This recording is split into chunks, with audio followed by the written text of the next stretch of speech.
മലപ്പുറത്ത് ഹജ്ജ് യാത്രയുടെ പേരിൽ കോടികളുടെ തട്ടിപ്പ്. ട്രാവൽസ് ഉടമയും തിരൂരങ്ങാടി മുനിസിപ്പാലിറ്റി മുസ്ലിം ലീഗ് ഭാരവാഹിയുമായ അഫ്സൽ 100-ലേറെ പേരിൽ നിന്നായി 8 കോടി രൂപ തട്ടിയെടുത്തെന്നാണ് പരാതി. 5 മുതൽ 7.5 ലക്ഷം വരെയാണ് പലരിൽ നിന്നും തട്ടിയെടുത്തത്. 2023-24 കാലയളവിൽ ഹജ്ജിന് സൗകര്യമൊരുക്കാമെന്ന് പറഞ്ഞ് ദാറുൽ ഇമാൻ എന്ന ട്രാവൽസ് ഏജൻസി വഴിയാണ് അഫ്സൽ ആളുകളെ സമീപിച്ചത്.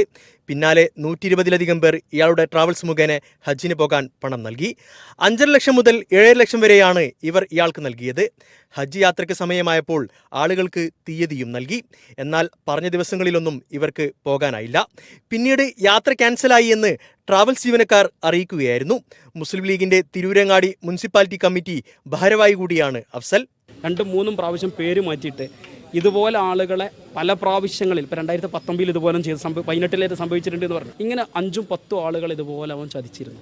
അത് ഓരോടൊക്കെ കേസ് കൊടുത്തോളി എന്ന് പറയാം. അവനെ കേസായിട്ട് എങ്ങനെ പോയാൽ അവനക്ക് സുഖമായിട്ട് ജീവിക്കല്ലോ. ഞങ്ങൾ കൂട്ടത്തിൽപ്പെട്ട ഒരു സ്ത്രീ, ആ സ്ത്രീ കിട്ടുന്ന 50ഉം 10ഉം 100ഉം ക്യാഷുകളൊക്കെ ഒരുമിച്ച് കൂട്ടി ശേഖരിച്ച് അവസാനം ഇവൻ പറഞ്ഞ സംഖ്യയിലേക്ക് എത്തിയപ്പോൾ ആ സ്ത്രീ ആ ക്യാഷ് അവിടെ കൊണ്ടുപോയി കൊടുക്കുകയാണ് ഹജ്ജിന് പോകാന്ന് പറഞ്ഞിട്ട്. പിന്നീട് നൽകിയ പണം തിരിച്ചു നൽകാൻ ആവശ്യപ്പെട്ടിട്ട് ഇയാൾ നൽകാൻ തയ്യാറായില്ല.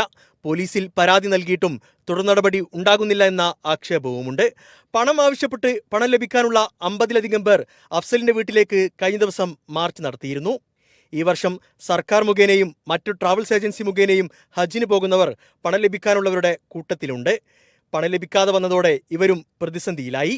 പോകുന്നതിൻ്റെ ഒരാഴ്ച മുമ്പേ വാക്സിനും എടുത്ത് എല്ലാ തയ്യാറെടുപ്പും നമ്മളെടുത്ത് ബാഗും പെട്ടിയും എല്ലാം കെട്ടി റെഡിയായി എല്ലാ തയ്യാറെടുപ്പും കഴിഞ്ഞ് നിന്ന് അന്ന് പോകുന്ന രാത്രി 1 മണിക്കൂർ മുമ്പേ നമ്മളോട് പറയുന്നു നിങ്ങൾക്ക് പോകാൻ പറ്റൂല.